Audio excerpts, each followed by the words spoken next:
ఒక బాధ్యత కలిగినటువంటి ప్రభుత్వం నిజంగా ఈ టెక్నికాలిటీస్లోకి వెళ్ళాల్సినటువంటి అవసరం ఉంది.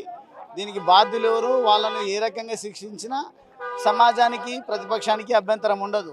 కానీ ఈ జరిగినటువంటి దుర్ఘటనకు పూర్తిగా కేసీఆర్ గారే బాధ్యత వహించాలి, గత ప్రభుత్వమే బాధ్యత వహించాలంటే ఈరోజు తెలంగాణకు సంబంధించినటువంటి రైతాంగానికి ఎంత నష్టమవుతుందో దానికి బాధ్యత ఈ ప్రభుత్వం వహించాల్సినటువంటి అవసరం ఉంటుంది. సంఘటనలు జరుగుతూ ఉంటాయి.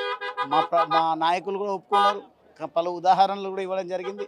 ఏది ఏమైనా దీనికి బాధ్యత వహించాల్సింది కాంట్రాక్టర్ల, ఇంజనీర్ల, డిపార్ట్మెంటా, ప్రభుత్వమా, లేకుంటే వ్యక్తిగతంగా మేమా తర్వాత తేలుద్దాం.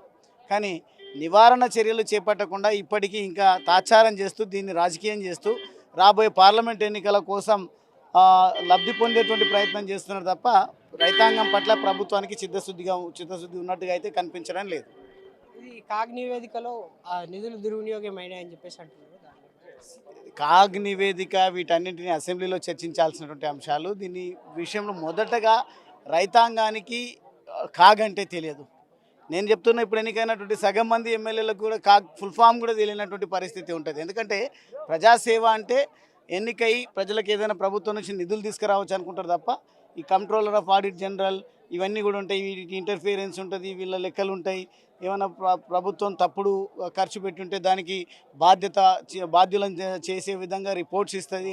అల్టిమేట్గా బాధ్యులను చేయాల్సింది మాత్రం ప్రభుత్వాలు ఉంటాయి. కాబట్టి ప్రభుత్వాలు ముందుగా రైతులకు జరిగిన నష్టాన్ని ఏ రకంగా పూరించాలో చూడాలి తప్ప ఈరోజు ఈ షో చేసుకుంటా ఇక్కడ ఏదో 3-4 పిల్లర్లు పోయితే పోయినాయి, కుంగితే కుంగినాయి, దీనికి బాధ్యులను శిక్షించండి. కానీ రిపేర్ చేసి వెంటనే రైతాంగానికి నీరించే దాని విషయంలో ప్రభుత్వం దృష్టి కేంద్రీకరించాలి. ఇక ఇంతకుముందు నిన్న మొన్న చూస్తూ ఉన్నాం, నేషనల్ డ్యామ్ సేఫ్టీ అథారిటీ కూడా డెప్త్ ఎంక్వైరీ చేయకుండానే ఏదో ఈ ప్రభుత్వం చేసినటువంటి ఆరోపణను వాళ్ళు బలపరిచినట్టుగా మాట్లాడుతున్నట్టుగా కూడా అనుమానాలు రేకెత్తిస్తూ ఉన్నారు. కాబట్టి బాధ్యత కలిగినటువంటి అథారిటీ ఏదైనా తరోగా ఎంక్వైరీ చేయాల్సినటువంటి అవసరం ఉంది. ప్రభుత్వం దానికి పూర్తి స్వేచ్ఛనివ్వాలి తప్ప వారి అభిప్రాయాన్ని డ్యామ్ సేఫ్టీ అథారిటీ వెలిబుచ్చే విధంగా చేయడం అనేది కరెక్ట్ కాదు. దీనికి వెంటనే నష్ట నివారణ చర్యలపైన ప్రభుత్వం దృష్టి కేంద్రీకరించాలి. మీరు చెప్పిన విధానాన్ని చూస్తుంటే కాంగ్రెస్ ప్రజలకు అనుకూలంగా లేదని చెప్పేసి మీరు అనుకుంటున్నారు. రైతులకు వ్యతిరేకం లేదు, కానీ దానికి కారణం ఏంటంటే ఇప్పటికే రైతులకు సంబంధించి రైతు బంధు ఇవ్వలేదు. రైతులకు కావాల్సిన గత ప్రభుత్వంలో ఇచ్చినటువంటి నిరంతర విద్యుత్ ఇవ్వడంలో విఫలమైంది.